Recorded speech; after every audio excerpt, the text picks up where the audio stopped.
Espiritismo com Jesus abrem as portas imensas da imortalidade para que as atravesseis em triunfo e em glória. Bendizei, portanto, as dificuldades que também experimentamos quando estávamos na indumentária carnal. Ninguém em caráter de exceção. Quantas vezes choramos convosco, abraçando-vos e dizendo-vos: bom ânimo, crede e perseverai, recordando-nos de Paulo sobre as ruínas da Acrópole antiga em Atenas renovada, ouvindo as vozes espirituais depois do insucesso da sua pregação aos gregos que ele tanto amava. E ele soube esperar, trabalhar, insistir e amar, fazendo que depois Atenas recebesse o divino pábulo do Evangelho e o legado sublime de Jesus. Estamos em uma nova Atenas que teima em não nos aceitar, em substituir Jesus pela tradição dos velhos deuses, de Dionísio a Momo, de Baco, as expressões mais vis do humano comportamento. O triunfo, sem dúvida, é de Jesus. Ide e pregai com o exemplo, vivendo o Evangelho a qualquer preço, não conforme as teologias, mas de acordo com a ética moral de que se utilizou Allan Kardec para perpetuar esse modelo e guia da humanidade que nos conduz. Ide, amados, antes servos e agora irmãos do Mestre em triunfo, na era de luz que se iniciará em madrugada próxima, logo seja terminada a noite de trevas. Mantende-vos em paz e amai, ajudando-vos uns aos outros nas suas debilidades e fraquezas, pois que são eles que precisam do vosso auxílio para também atingirem a meta. O Senhor da vida irá conosco. Muita paz, filhos do coração e filhas da ternura.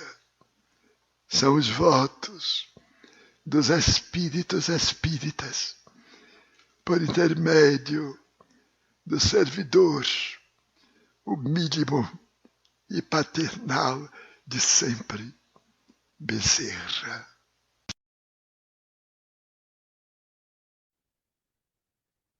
Bem, meus queridos amigos e irmãos, muito boa noite. Estamos aqui para mais um programa Bezerra de Menezes, o Kardec brasileiro. Um epíteto que eu concordo muito bem dado a Dr. Bezerra de Menezes, que ele desenhou um mapa do espiritismo no Brasil. Tá? Então, aqueles que objetam, né, esse título de o Kardec brasileiro. Pessoal, é lutar contra um epíteto. Um epíteto é consagrado pelo tempo e de usufruto popular, né? Então, Vox Populi, Vox Dei, a gente sabe que nem sempre, mas nesse caso foi o povo que deu esse título a Bezerra, para mim, muito bem dado, né? É o título do nosso programa, sempre na companhia do querido Luciano Clay Filho, historiador, escritor, o autor desta biografia portentosa, Bezerra de Menezes, O Homem, Seu Tempo, Sua Missão, e para mim é a biografia definitiva de Bezerra, né? Definitiva, uma biografia realmente grandiosa. Daqui contém tudo de fontes primárias, né, possíveis de trazer ao grande público, né? E foi um trabalho de fôlego do querido Luciano. E na noite de hoje vamos ver, não é, algo especial. No mês passado usamos o horário do Bezerra de Menezes para homenagear o querido Divaldo Franco. Tá? Divaldo ainda em vida. Divaldo ainda em vida, né? E a gente já sabia que era o canto do cisne já. Divaldo estava se despedindo do plano material e aí Luciano fez um programa aqui maravilhoso sobre isso, né? Então, hoje vamos retornar à pesquisa, às fontes primárias, né? Um assunto também muito importante, que quando o Clay entrar aqui eu vou declinar a temática da noite de hoje, ok? Pessoal, então é isso. Então vamos iniciar a nossa reunião elevando o pensamento a Deus, agradecendo por essa oportunidade bendita de mergulhar na vida e na obra de um dos maiores espíritas que já existiu, Dr. Adolfo Bezerra de Menezes, aquele que recebeu a alcunha de o médico dos pobres, mas também o epíteto de um Kardec brasileiro, um espírito líder, um homem que realizou de forma impressionante o seu ideal aqui na Terra, instalando definitivamente na pátria do Cruzeiro a terceira revelação de Deus para a humanidade. Dr. Bezerra foi um instrumento da providência divina indispensável. Então, pedindo permissão a Jesus, a quem tudo devemos, iniciamos o nosso programa da noite de hoje. Pessoal, então vamos lá, vamos conversar com o senhor Luciano Clay. Deixa eu colocar o Luciano Clay aqui na tela para conversar conosco e com vocês também.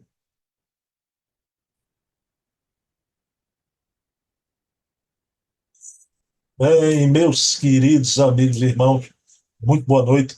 Aqui estamos com o Luciano Clay para mais um Bezerra de Menezes, o Kardec brasileiro. Pessoal, mês passado, um pouquinho antes do desencarne de Divaldo, o programa foi todo sobre Divaldo, né?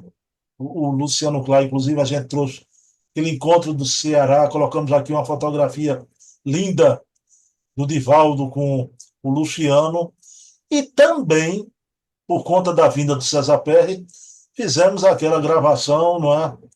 Com Charles Kemp, César Perry e Luciano, e hoje voltamos, não é? Ao formato natural, trazendo as fontes primárias do Dr. Bezerra de Menezes. Hoje um programa delicioso, dois casos de caridade notáveis, né, do Dr. Bezerra. Mas antes, deixa eu cumprimentar o ilustre torcedor do Ferroviário, meu amigo Luciano Clay.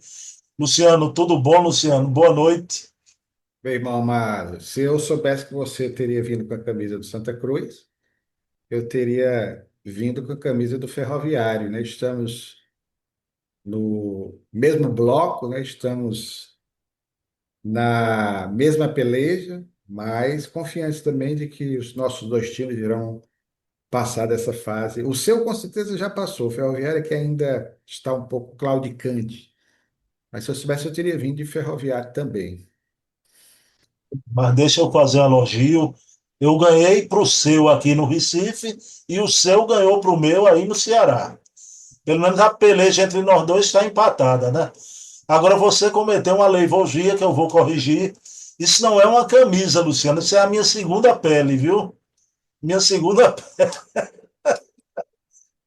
Luciano, querido, Esse time veja é bem. querido, viu? São times queridos, das mesmas cores, né? Cor coral, né? Lindíssima. E você sabe, é uma cobra diferente daquela cobra do vagalume, viu? Que queria comer o vagalume, viu? É outra cobra. É uma cobra do bem, viu?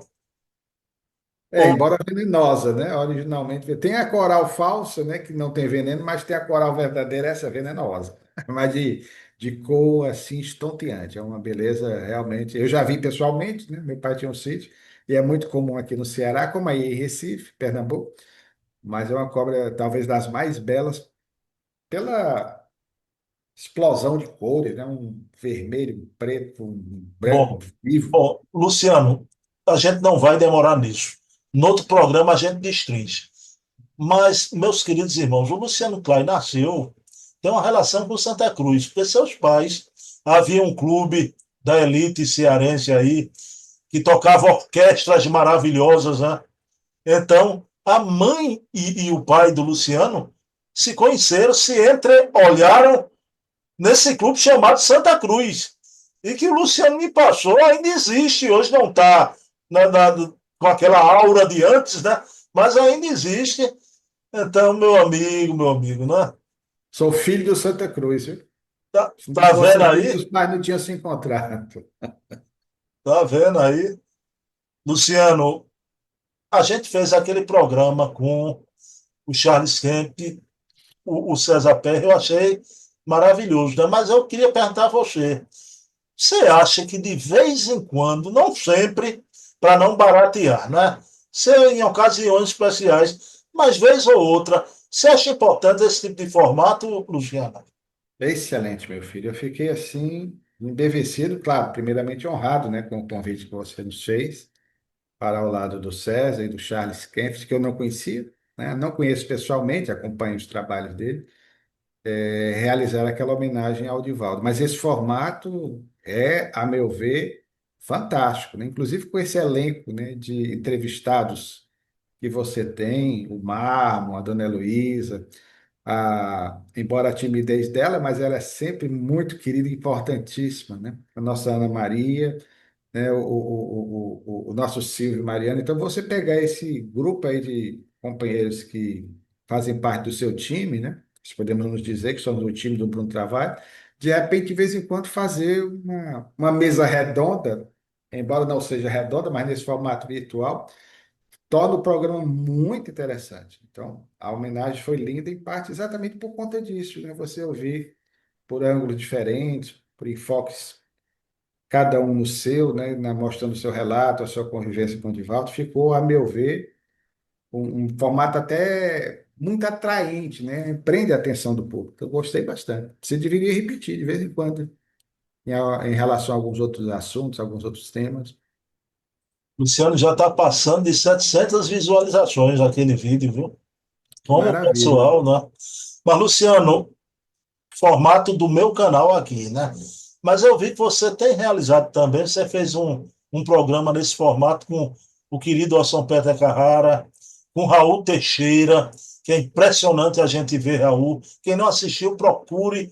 Está no canal do Santo de Memória, Luciano. Canal do Centro de Memória Viana de Carvalho, que é o canal do grupo que nós fundamos em 12 de abril.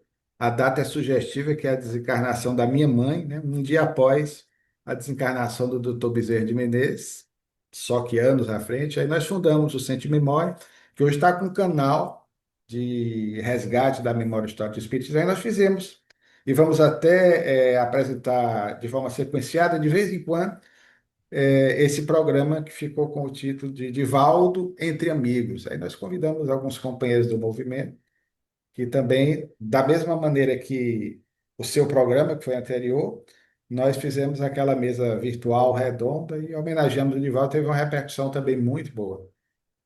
E vou pedir para você anunciar.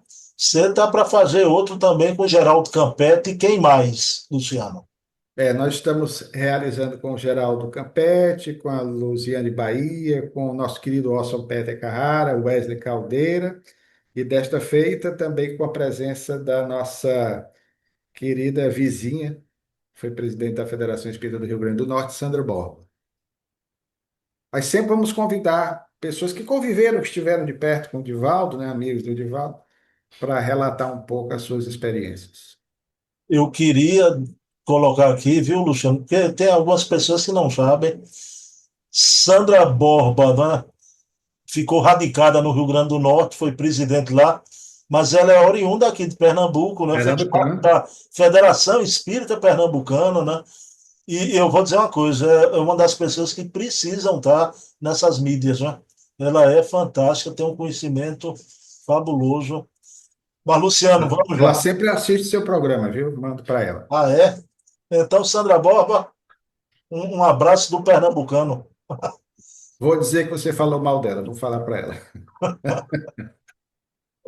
Engraçado, né, Luciano? O pessoal diz que quem trata de biografia já gosta de falar da vida dos outros, né? Então não deixa de ser uma fofoca, né? Você vive falando da vida dos outros, de Bezerra, de Herculano, né? A boa fofoca vale a pena, né, meu filho? Sempre no mundo de hoje. Luciano, e para encerrar essa coisa dos programas, já, você realizou um programa que me emocionou muito, né? Porque a gente se lembra do querido Jader Sampaio, que eu entrevistei aqui, né? Uma figura humana fantástica. E o Jader tem um programa que se tornou referência, né? Esquina do Célia, né? Então o Jader partiu e o pessoal, em muito boa hora, escolheram Luciano para manter, né, aquele programa que o Jader entrevistava as pessoas. Né? Você já entrevistou muita gente, mas a última entrevista foi com Ana Maria Miranda, falando sobre o Hermínio. Luciano, eu adorei. Eu disse a ela, porque a Ana tem medo de estar repetitiva. Mas eu disse que a mesma coisa que ela já contou num canal, quando ela conta noutro, é noutro contexto, ela acrescenta outras coisas. Né? Luciano, eu não preciso dizer que você encontrou um tom maravilhoso, aquele tipo de entrevista afetuosa. Foi um programa marcante, foi muito importante, né, Luciano? Meu filho, olha, eu vou lhe ser franco. Claro que não somos o Bruno Tavares, né? Que, na minha opinião, não é porque esteja do seu lado, não, mas para mim hoje é o melhor canal de entrevistas espíritas que nós temos nacionalmente. Eu até fiz propaganda do seu canal. E, aliás, já de público aqui, digo que o programa ele acontece sempre nos meses pares, né? E trata dessa questão da memória. E eu queria já de público aqui fazer o convite para você ser, para o mês de agosto, o nosso entrevistado, até para divulgar o seu portfólio aí, as entrevistas, esse trabalho magistral que você faz para a perpetuação da memória histórica do movimento espírita no Brasil e no mundo. E nós fizemos esse convite à Ana, né? E não imaginávamos, claro que não tenho essa capacidade que você tem de entrevistar, estamos Que aprendendo conversa, agora. Luciano.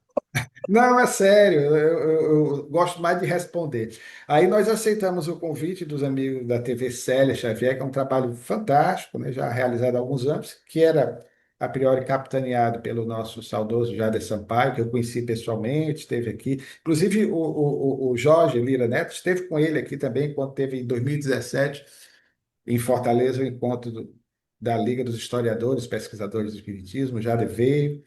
E esse companheiro partiu e tínhamos um vínculo de afetividade e os amigos pediram para que eu desse prosseguimento a esse trabalho que foi idealizado por ele. Ele era dessa mocidade espírita do grupo Célia Xavier. Aí nós fizemos algumas entrevistas e estamos aí nos aprimorando, né, nessa atividade que não é tão fácil assim de entrevistar pelo menos de 2 em 2 meses. E aí nós convidamos a Ana. Meu filho foi, eu vou usar a expressão antiga, um sucesso retumbante. A Ana é uma figura.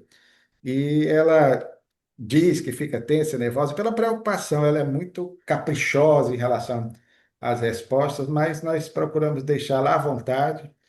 e é uma pessoa, ali é a memória viva do Hermínio, né? Por isso que eu louvo a sua iniciativa, parabenizo você por mantê-la no programa, e a gente não pode dispensar jamais uma companheira como a Ana, não, porque eu brinquei com ela e disse, olha, que é seu pai de volta, né? Então ela está trazendo a memória do Hermínio. E há tantas coisas pessoais que nós precisamos saber, porque essas figuras icônicas do passado, por isso a nossa insistência com as entrevistas que vamos fazer regularmente acerca do Divaldo, como outros fazem acerca do Chico, de Ivone do Amaral Pereira, Hermínio Corrêa de Miranda. Hoje nós só temos praticamente, claro, um ou outro companheiro faz menção ao trabalho, deixado pelo Hermínio, mas aí no campo literário, das pesquisas substanciosas que ele fez, mas ninguém fala como a Ana fala. E a Ana é a própria filha, né? Testemunha ocular da história. Por isso nós começamos falando um pouco, aquilo que você já falou nos vários programas com ela, sobre esse lado mais íntimo do Hermínio, e enfatizamos, o momento é muito propício, na amizade dele com o Divaldo Franco. Muita gente até desconhecia que, de repente, os dois eram muito amigos, né? E a Ana leu mensagens que ela já tinha lido também no seu programa anteriormente, de Joana de Anjos e Amélia Rodrigues, dirigidas ao Divaldo, aquela mensagem do Dr. Bezerra de Menezes, que eu nem sabia. Eu até disse a ela, se eu soubesse que o Hermínio tinha esse vínculo também com o Dr. Bezerra de Menezes, pena que eu não estava conversando com ela nesse período, eu teria colocado no livro. Bezerra de Menezes, O Homem, Seu Tempo e Sua Missão. Mas aí, numa próxima edição, nós vamos escrever um artigo agora para o Mundo Espírita, nós vamos falar um pouco a respeito desse vínculo do Hermínio com Divaldo, né, com a devida autorização da Ana, mas é uma figura extraordinária, meu filho. Foi uma entrevista que, pelo menos eu tenho recebido até agora, muitos elogios, né? As pessoas gostaram bastante da Ana. Então, ela não pode largar essa empreitada, não. Esse é um compromisso que ela tem até o final da jornada dela, viu? Exatamente. Luciano, deixa eu explicar, acho que você já sabe, né? Ana Maria vai passar uns 3 meses sem fazer programa com a gente, que ela está fazendo a cirurgia nos dois olhos já. E que vai ter um intervalo entre um e outro, né? E a gente fez um programa explicando, por isso que ela ficou temerosa quando você chamou para gravar. Eu digo, Ana Maria, vá-se embora, que isso vai ser muito importante. Mas eu queria perguntar a você, Luciano, né? Veja bem, o Hermínio, diferente de Herculano, Herculano Pires tem uma fundação, José Herculano Pires e Maria Virgínia Pires, né? O Herculano tem uma biografia escrita do Jorge Rizini, que para mim é uma das maiores biografias feitas no Espiritismo, né? O José Herculano Pires, o apóstolo de Kardec. Luciano Clay, o Hermínio não tem uma biografia ainda. A Ana, de público aqui no programa, disse que os livros não estão sendo reeditados já. Então, o Hermínio não tem uma fundação como Herculano. Eu estou colocando isso para perguntar a você, e eu digo muito a ela, a palavra da Ana Maria é que está mantendo acesa, né, a figura do Hermínio no movimento espírita. E quanta gente do Oiapoque ao Chuí se aproximou a ponto de um senhor de Minas mandar aquele arquivo de um seminário de 3 horas que o movimento espírita não conhecia. Ana Maria, ela sabe que você, eu, os amigos estão dizendo, mas ela precisa a gente ficar batendo nisso. É muito importante o que ela vem realizando, né, Luciano? Se a Ana não conhece o que um obsessor é capaz de fazer, imagine dois nordestinos, né? Um do lado e um torcedor do Santa Cruz do Ferroviário, então nós vamos obsidiar. Ela não pode deixar. Claro, ela me falou da cirurgia que ela vai fazer, né? Que obviamente vai precisar de um recolhimento, né? Mas logo, logo, nem que seja de óculos escuros, ela não é possível que a Ana deixe essa entrevista. Meu filho, é de um valor tão grande, pra você ter uma ideia, inclusive essa última que nós fizemos. A Malena, que foi presidente da Federação Espírita do Paraná, que é a responsável pelo jornal Mundo Espírita, onde nós temos uma coluna mensal, ela me pediu para escrever alguma coisa sobre essa entrevista da Ana. Você veja a repercussão. A Nádia Couto Vale, que é minha amiga também há muitos anos, diretora do Instituto de Cultura Espírita do Brasil, do Rio de Janeiro, ICEB, depois que assistiu à entrevista da Ana, disse: Luciano, vocês teriam que fazer uma entrevista dessa aqui também do canal do ICEB. Quer dizer, as pessoas percebem a importância de se valorizar. E a Nádia, inclusive, disse que era o grande, aspas, né, ídolo dela, né? Assim, uma pessoa que ela tinha um respeito muito grande, o Hermínio Miranda. Então, o Hermínio, assim como influenciou minha vida, a sua vida, hoje a memória dele está sendo aí trazida, nem tanto por um livro ainda, infelizmente, né? Mas pelo menos o que a Ana tem feito vale mais do que muitos livros, porque para a posteridade, isso aqui é uma fonte primária das mais incríveis, né? Que ela está deixando aí no seu canal, nos vários programas. Qualquer historiador, a qualquer momento que quiser fazer uma biografia do Hermínio, vai ter a sua vida sobremaneira facilitada. É só assistir aos programas que você passa para o papel. Ali, claro, checa, pega um documento, outra fonte primária, se possível, conversa com a Ana. Ou... A biografia do Hermínio praticamente estaria pronta, né? Com alguns detalhes, com documentos que poderiam ser aí elencados, né? Relacionados, e seria um trabalho extraordinário. Então, ela não pode parar com isso, não, viu? Tem que continuar. Claro que ela Luciano, está com essa saúde dela, a vista é fundamental, mas logo, logo ela vai estar bem. mais de 60 programas é como uma biografia virtual, num instante virtual, e basta, como você falou, historiador beber na fonte.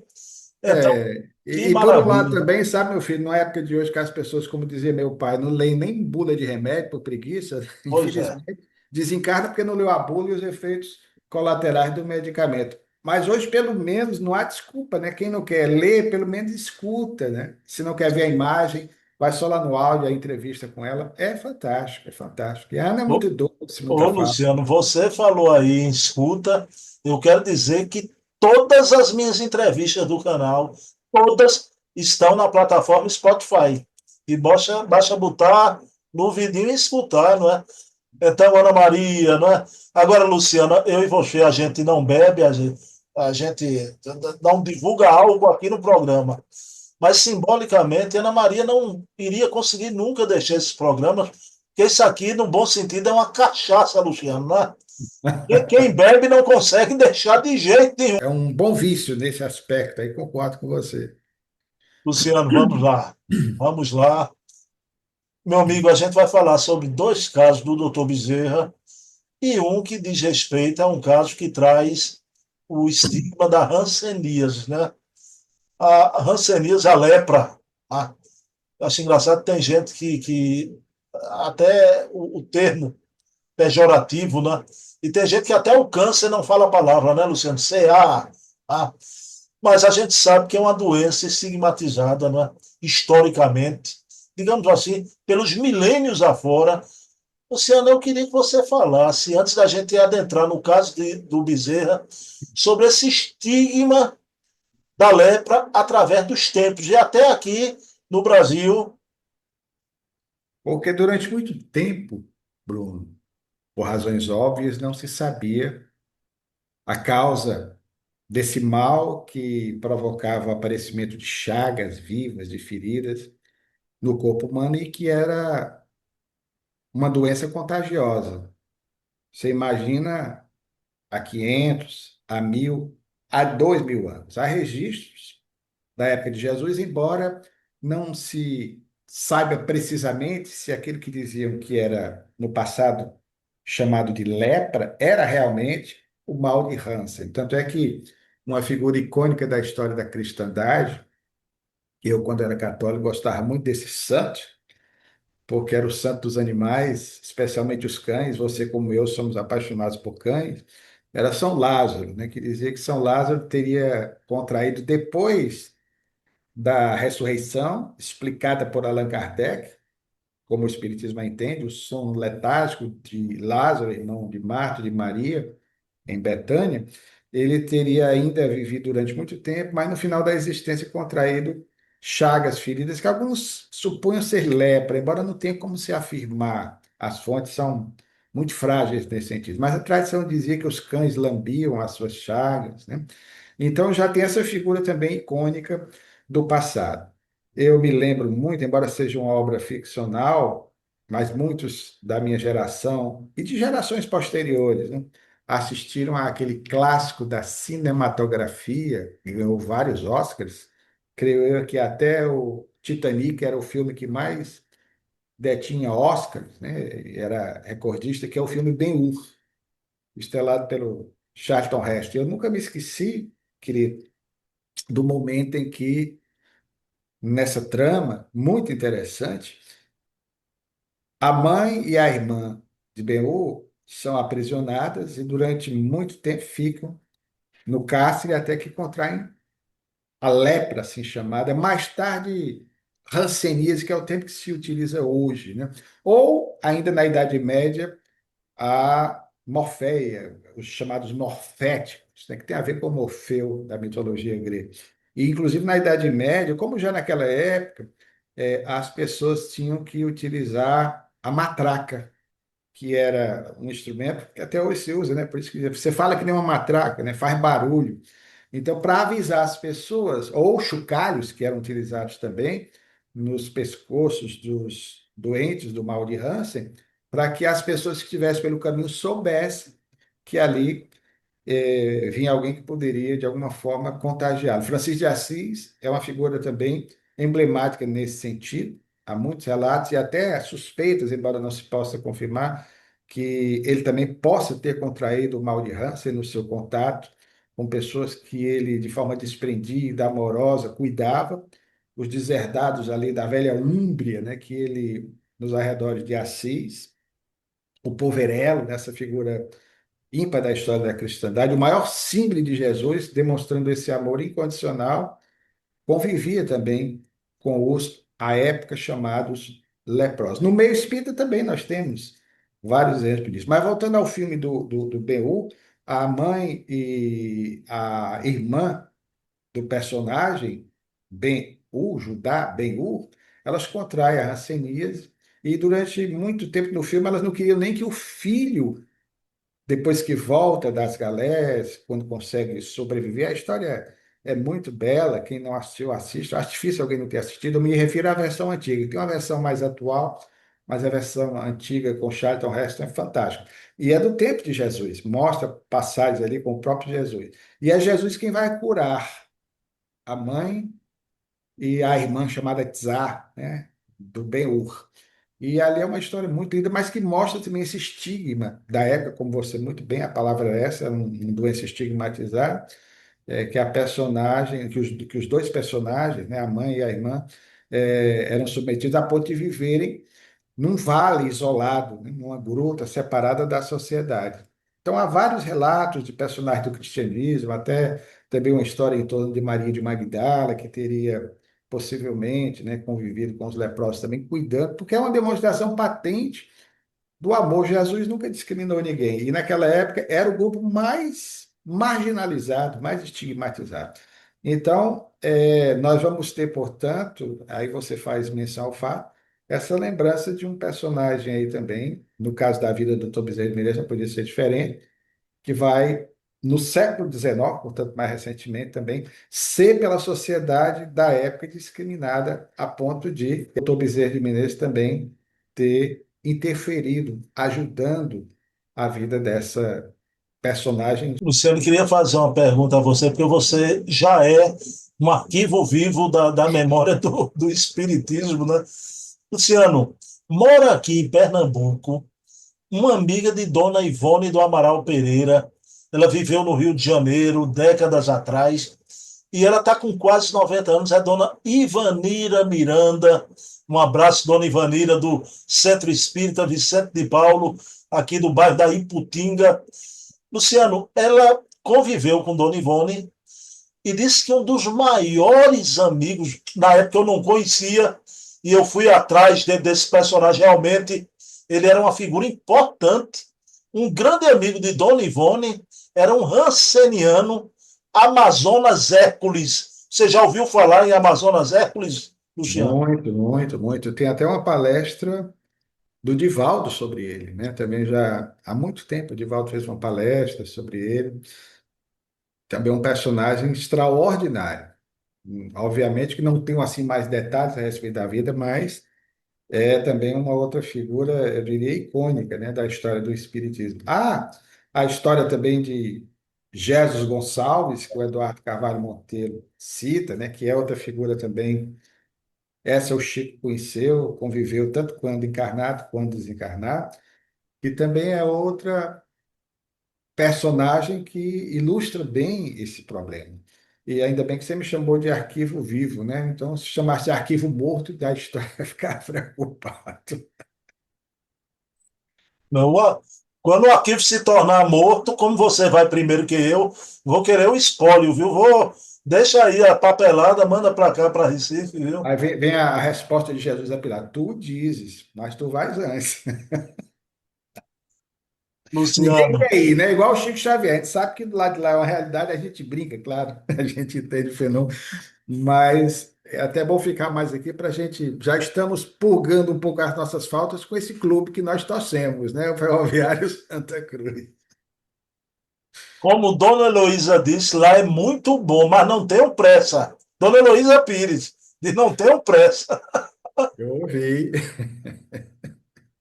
Isso é o atavismo, Luciano. Né? Passar pela transição é difícil para outra vida. Luciano, vamos lá, veja bem. Trata o caso de uma matéria do jornal O País, de 11 de abril, não é o 12 de abril, a data do Bezerra, né? 11 de abril de 1891. O título da matéria era Miséria. Então, uma senhora, uma mãezinha, com hanseníase, com filho pequeno, e ela padecendo em agonia, um casebre, não é? E as pessoas, Luciano Klein, tinham medo de tocar aquelas chagas medonhas, né? As chagas da lepra. E o jornal faz a seguinte pergunta, né? Quem acode, quem providencia algo, né? Aí eu queria deixar para você, porque vai entrar em campo, claro, o doutor Adolfo Bezerra de Menezes. Só que eu queria abrir um parênteses aqui para dizer que nessa época era um homem rico, empresário, banqueiro, da época que ocorreu esse caso, né? Luciano, fale-nos que providência foi essa e como foi a ação do querido doutor Bezerra de Menezes.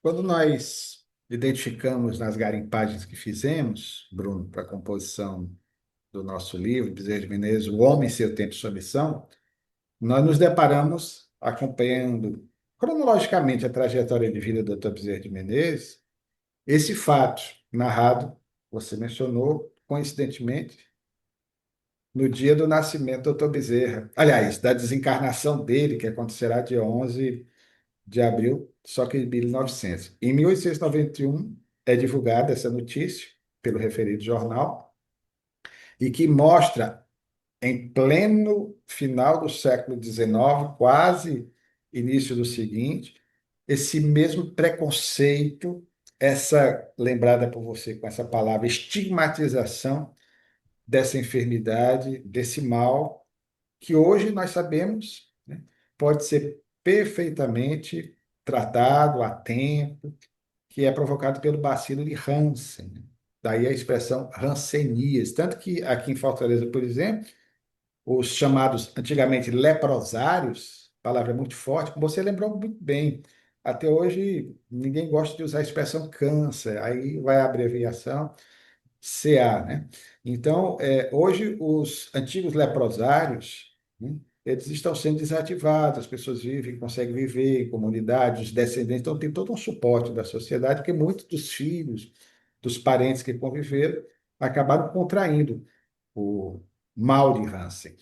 E na época, obviamente, que ainda sem o entendimento do mal, essa senhora que vivia, imagina o sofrimento, na companhia de um filhinho, ninguém tem notícias do paradeiro dessa criança, se já havia contraído a enfermidade ou não, mas eles viviam num casebre, numa rua chamada, coincidentemente, São José, e num quarto que devia ser um quarto em péssimas condições, em condições insalubres, né?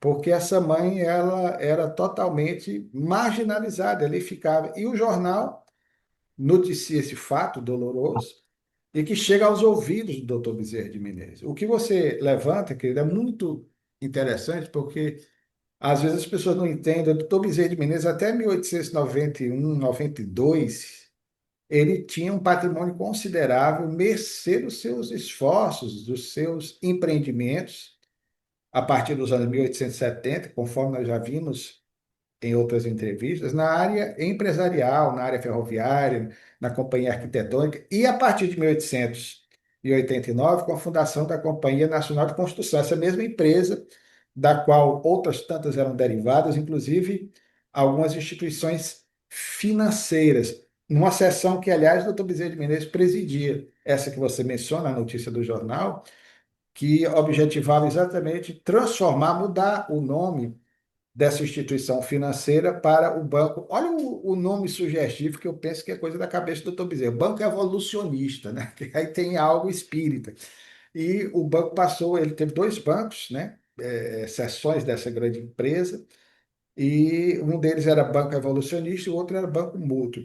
Então, na sessão de fundação, as pessoas sabiam quem era o Dr. Bezerra de Menezes. Então, exatamente com o intuito de homenageá-lo, qual homenagem poderia ser dada ao Dr. Bezerra de Menezes? Os que estavam ali envolvidos, pela sugestão até de Cândido Lafayette, que era um dos empresários presentes, eles resolveram se cotizar ali, e deve ter sido uma quantidade razoável, tendo em vista que eram empresários, para, em homenagem ao doutor Bezerra de Menezes, pegar esse dinheiro e ajudar a essa senhora. Porque a campanha que você cita aí no jornal, ela foi divulgada, mas ninguém praticamente, não se tinha notícia, se dispôs. Talvez pelo medo de ir até o local. Então, coube ao doutor Bezerra de Menezes. E você lembra bem, querido, o doutor Bezerra teve essa fase próspera até por volta de 1892, mas em 1893 nós já explicamos a razão disso. Ele vai perder tudo. Parece assim algo fantasioso, mas não é, não. É algo semelhante, guardadas as devidas proporções, a política malograda do Rui Barbosa, a política do Barbosa. endividamento, é algo semelhante ao que vai acontecer em 1929 com o crack da Bolsa de Nova York. Então, houve empresários, pessoas bem aquinhoadas, materialmente falando, que dormiram riquíssimas e acordaram da mais extrema penúria. Então, o doutor Bezerra de Menezes vai perder os seus bens materiais, a ponto de já em 1895, como nós dissemos, ele teve de vender as suas casas, a chácara que ele possuiu, através do seu trabalho justo, honesto. Então, ele vai praticamente perdendo tudo, ter de morar numa casa alugada até o final da sua existência. Então, essa história nós conhecemos. Mas aí você percebe que nessa fase próspera dele, nessa fase de abastança, de fartura, de riqueza, era o mesmo doutor Bezerra de Menezes lá de trás, da freguesia de São Cristóvão, quando ele recém-formado, ainda sem condições, ele tirava tudo quanto tinha e até o que não tinha para dar para o seu semelhante. Isso tudo é fato. Então, esse bom vício, aspas, né? E doutor Bezerra era viciado na caridade, se a gente assim pudesse brincar, usando a palavra vício, né? Como nós brincamos aqui em relação a outras questões. Esse amor que nós temos à causa, aos nossos times de futebol, o bom vício não faz mal a ninguém nesse sentido. Então, o doutor Bezerra de Menezes, aspas, né? Aspas e aspas. Era viciado na caridade. Ele tinha essa compulsão por ajudar os semelhantes, que era algo espontâneo em qualquer fase da sua vida. Na fase de abastança, de fartura, ou na fase de penúria, tanto que nós conhecemos que ele tirava o que tinha e o que não tinha para ajudar o seu semelhante. Então, é um dos fatos mais lindos, até então desconhecido, nós resgatamos para fazer com que o mesmo constasse do livro, para mostrar essa ação do doutor Bezerra de Menezes, que ao tempo de Jesus, já que você citou Dona Ivone do Amaral Pereira, a amiga Ivanira, né, da Dona Ivone do Amaral Pereira, na época de Jesus, e esse relato é feito por ela própria, essa revelação de uma encarnação transata do doutor Bezerra de Menezes, que eu reputo como verdadeira, a de que ele animou a personalidade do incrível personagem da cidade das Palmeiras, Jericó, a figura notável do pequeno Zaqueu, né? Então ele conviveu também, viu o que esse povo, que essa gente que contraiu esse mal que era tão comum ao tempo de Jesus, sofreu. Luciano, me diga uma coisa, não é? essa ajuda do banco em nome do doutor Bezerra para homenageá-lo, não é? Através do jornal O País, fazendo chegar a quantia para a senhora com o filhinho. Luciano, tua pesquisa aponta que eram 200 Mil mil réis, mil réis. réis. É a moeda da época. Luciano, era uma quantia substanciosa para a época, né? Substanciosa. Durante o livro, eu sempre faço, né, uma notinha de rodapé, atualizando os valores. Desta feita eu não peguei, mas é fácil hoje você ter uma ideia. Claro, é difícil comparar valores, né, com o processo inflacionário ao longo do tempo, mas para a época era uma quantia substanciosa, que deu pelo menos para que ela pudesse subsistir com o filhinho durante mais algum tempo, né? Ninguém sabe o desfecho dessa história, o que se sucedeu com essa senhora, né? Mas pelo menos minorou a sua dor naquele momento de abandono. Luciano, o outro caso que a gente vai retratar aqui, eu queria pedir a você para dividir em duas partes, já. O caso em si, mas não relate a tua fonte primária, para a gente fechar, que eu acho muito importante, até nesse aspecto da atividade caritativa desses homens, né? Luciano, você já retratou vários casos aqui, não é? Casos sublimes, o Anjo Loiro, né? A menininha lá da faculdade, né? Um caso clássico do Bezerra, que emocionou muita gente ao longo das épocas, o caso do anel, né? Ele tira o anel, entrega a mãe com o filhinho doente. O caso de hoje é semelhante ao do anel. Ah, veja bem, Luciano, o Bezerra de Menezes, uma noite, saindo de sua empresa, né? Por volta das 18 horas, se aproxima um homem que tinha perdido o filhinho. Esse homem, em grande desespero, não tinha como enterrar o filhinho, não tinha dinheiro, né? Você podia narrar esse caso aqui para a gente, Luciano? Essa é uma das histórias mais tocantes narrada há muitos anos pelo movimento espírita. Claro que, com a licença poética do contador da história, sempre acrescenta algo a mais. Inclusive, há alguns anos, após o lançamento do filme O Bezerra de Menezes, O Diário de um Espírita, em 2008, pela Estação Luz de Fortaleza, foi feito em 2010, 2011, um complemento em forma de documentário, com entrevistas. Nós até participamos ao lado do querido amigo Jorge Damas, como pesquisadores da vida do Dr. Bezerra de Menezes, demos entrevista, e houve uma complementação de uma cena que não constava do primeiro filme, que é exatamente esta cena. Até o ator mesmo que fez o André Luiz, o Prieto, né, ao lado do que fez o Dr. Bezerra de Menezes, lembra lá do Miro, lá da Selva de Pedras? Carlos Vereza, que interpretou o Miro na Selva de Pedras, figura também conhecida da teledramaturgia nacional.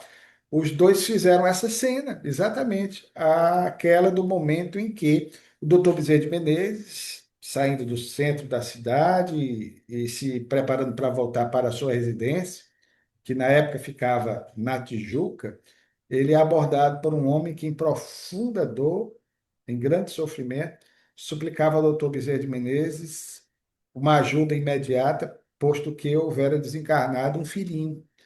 E ele não tinha condições de arcar com as despesas mínimas que fosse para poder sepultar o corpo do filho.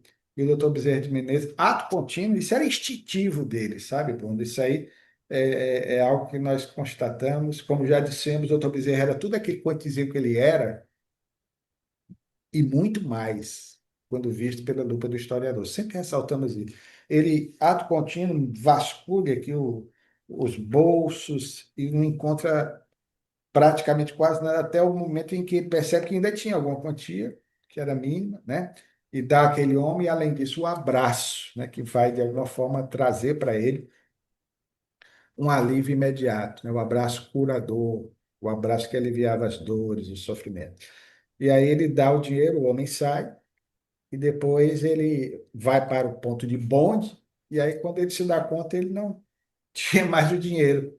Olha que o homem era empresário à época, né? O constrangimento de ter que pegar o bonde, mas aí ele se vale da ajuda de um amigo que teve que lhe emprestar a quantia devida para que ele pudesse pagar o transporte coletivo da época e voltar à sua residência. Mas embora o aperreio na hora, né? Porque certamente ele estava, e normalmente ele ficava até uma certa hora da noite, nós até pegamos o itinerário, já comentamos aqui também oportunamente, do bonde de São Cristóvão, os horários que ele passava. Então, não era assim como os ônibus de hoje, não. Você tinha os horários previstos. Então, à noite já, e ele de repente não ter como voltar para casa, era uma hora de viagem aproximadamente do centro.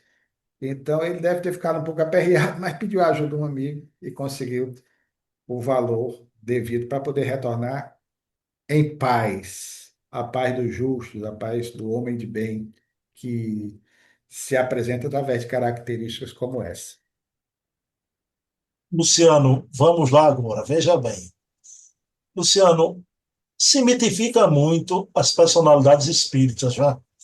Eu acho que é uma coisa absurda que existe a idolatria. Mas a idolatria, às vezes, é acompanhada, não é, de certos exageros. Por isso que hoje em dia, quando eu me deparei com esse admirável mundo das fontes primárias, a gente vê um desprendimento desse, não só com o anel, de um empresário que pega o dinheiro todo, não é, e vê sem condições de voltar para casa. Luciano, você encontrou essa fonte primária, não é? Parece que foi no Jornal do Brasil. Eu queria que você falasse, porque é um caso de caridade do Bezerra, mas que está respaldado em documentação, não é, Luciano? Exatamente. E foi essa preocupação nossa, querido, como historiador, quem conta um conto aumenta um ponto, né? A velha máxima. Então, muitas das histórias do Dr. Bezerra de Menezes, os lindos casos de Bezerra de Menezes, eles muitas vezes são narrados, como dissemos há pouco, ao sabor da emoção, da licença poética, daquele que narra a história. Podem realmente ter acontecido, mas nós não tínhamos a comprovação tácita. Então, tanto em relação a este caso, quanto em relação ao caso mais emblemático da vida do Dr. Bezerra de Menezes, sobre o qual nós já falamos também no outro programa, a história do misterioso estudante de matemática, aí nós descobrimos, pegando a fonte original, que o fato também é real, mas não era só de matemática, era de matemáticas, no plural, e de filosofia. Então, o aluno vinha pedindo aula de matemática e de filosofia particular do Dr. Bezerra de Menezes. Aí nós encontramos a fonte atestando que o fato era verídico. Da mesma forma, esse caso, que é um dos mais tocantes da vida do Dr. Bezerra de Menezes. Já o ouvia através da boca de vários palestrantes, a história era narrada, mas eu quis confirmar. Será que esse fato realmente existiu? E esse fato realmente existiu. E a fonte primária que nos garante ser seguro, e até porque o acontecimento era recente, aí nós descobrimos que ele se dá exatamente nesse período aí do episódio da Morfética, dos anos 1890, no começo, quando o doutor Bezerra de Menezes estava na Companhia Nacional de Construções, porque é dito que ele sai do centro da cidade, era exatamente onde ficava a sede, na rua 7 de Setembro. Aí nós fomos atrás, e aí o Jornal do Brasil confirma que realmente esse fato se deu, a pessoa que narra testemunhou, nós colocamos a fonte, e aí o doutor Bezerra de Menezes passa por esse episódio aí do dinheiro, quer dizer, alguém que notou, talvez até a própria pessoa que emprestou o dinheiro, não sei precisar, mas o fato realmente é confirmado, né? O que, de certa forma, demonstra a grandeza desse espírito. Por isso, sabe, meu irmão, é que como nós estudamos a fundo a vida do Dr. Bezerra de Menezes durante mais de 3 décadas, né, desde a juventude, a época ainda de mocidade espírita, até culminar com esse trabalho, cada vez mais eu fico, aspas, né, assombrado com a grandeza desse espírito, que é impressionante. O Dr. Bezerra de Menezes era tudo, como dissemos há pouco, aquilo que diziam que ele era, só que muito mais, com a trajetória de vida, com nuances encantadoras. Era realmente, e aí eu cito sempre como exemplo do Lídimo Homem de Bem, preconizado, né, por Allan Kardec, no capítulo 17 do Evangelho segundo o Espiritismo, alguém que na Terra viveu em plenitude, e viveu mesmo, a lei de justiça, de amor e de caridade. Luciano, eu fico impressionado com uma pesquisa assim, porque é quase o passo a passo, né? Você citou o início dos anos 1890 foi onde se deu o fato, né? E daí a fonte, você revela, né, que o Bezerra, nessa época, era o presidente da CNC, Companhia Nacional de Construção, Luciano, e o escritório ficava na rua 7 de setembro, até o endereço, né, Luciano? Do lado do ponto de bonde, né? Inclusive, nós colocamos no livro uma fotografia da época, exatamente do mesmo período, do jeito que era a praça ali, do local onde o Dr. Bezerra de Menezes saiu, para se ter uma ideia, né, de como era aquele ambiente onde essa cena ela foi protagonizada, né? Luciano, uma última pergunta, né? Luciano, não se pode mais fazer biografia sem historiografia, não é, Luciano? É difícil, meu filho, a não ser que seja uma ficção, né? Aí você explica e diz que é uma ficção. Pois é.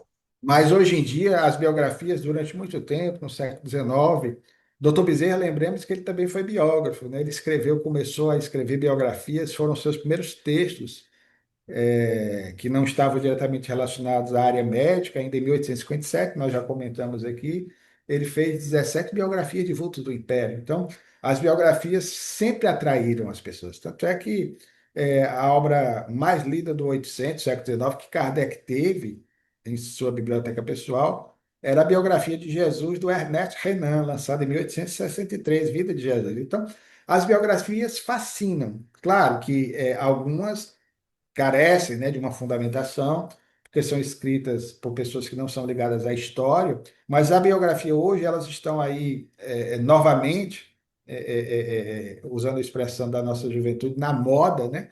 Tanto que você tem biografia de Dom Pedro II, esse ano nós vamos celebrar os 200 anos, espero que se lembrem dos 200 anos em dezembro do nosso segundo imperador Pedro II, o maior nome da administração pública do Brasil de todos os tempos, na minha modesta opinião.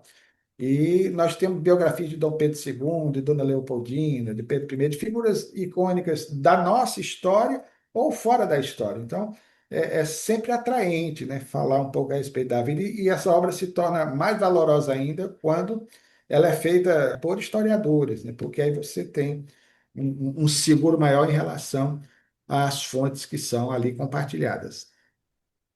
Para mim, sua biografia e sua pesquisa, Luciano, é um novo olhar sobre Bezerra de Menezes, né?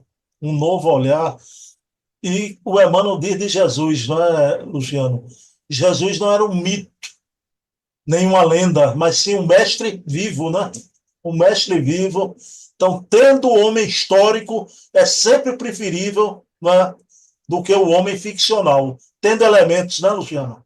Ah, Sem dúvidas, meu filho, sem dúvidas. E quando nós, por isso que eu digo sempre, passamos a compreender Bezerra de Menezes como algo Jesus histórico, como o Bezerra histórico, o homem de seu tempo, você percebe que ele era, como dissemos há pouco, muito maior do que o Bezerra de Menezes, que nós, por um condicionamento atávico ancestral nosso, tendemos a mitificar. Então, o Bezerra, homem, humano, com as suas falhas, como todo ser humano tem, ele se torna muito mais agigantado, muito mais extraordinário. bom, Luciano Clay, gratidão, né? Mais um programa delicioso conversar com o Clay, né? E o pessoal que assiste o programa, conversar com o Clay por telefone ou numa live, é sempre assim. Luciano é o mesmo. Isso é uma qualidade rara que eu observo nas pessoas, né? Seja em qualquer plataforma, até na vida real, por um celular, Luciano, né? Autêntico. A fonte primária está aí, né? O homem está aí, viu? Luciano, querido, tu faz a prece final. Com a maior alegria, meu filho. Senhor Jesus, nesse clima de evocação da tua mensagem redivida pelo Espiritismo e testemunhada por um apóstolo como Bezerra de Menezes, nós queremos te agradecer pelo que nos concedeste de podermos ter tido a honra de falar um pouco a respeito da vida desse teu enviado à Terra.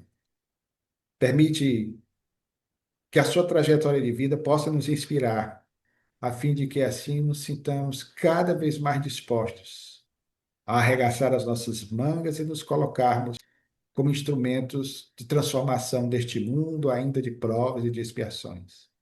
Abençoa neste instante, Senhor, todos aqueles irmãos que neste momento em que o programa é veiculado ou em outras oportunidades, aqueles que assistirão em outros horários, mas que nós possamos de alguma forma receber os benefícios que o encontro evocativo dessa natureza propicia a cada um de nós, através das vibrações, do amparo, dos amigos espirituais que sempre se imantam, se juntam a nós, sobretudo em momentos de aflição. Na certeza de que tu és, como disseste, o nosso bom pastor, nós te seguimos confiantes e te pedimos a permissão para darmos por finalizada a nossa atividade da noite deste domingo. Se conosco, agora, hoje e sempre, que assim seja. Bem, meus queridos amigos e irmãos, mês que vem estaremos aqui com mais um Bezerra de Menezes, um Kardec brasileiro. Quero dedicar esse programa à minha mãe Eva, que habita o plano espiritual. Mamãe, te amo muito. Luciano Clay, um beijo e um abraço. Até logo. Te Ó, amo. faça o seguinte, segue o líder, viu? Estou seguindo, viu? Abração, Luciano.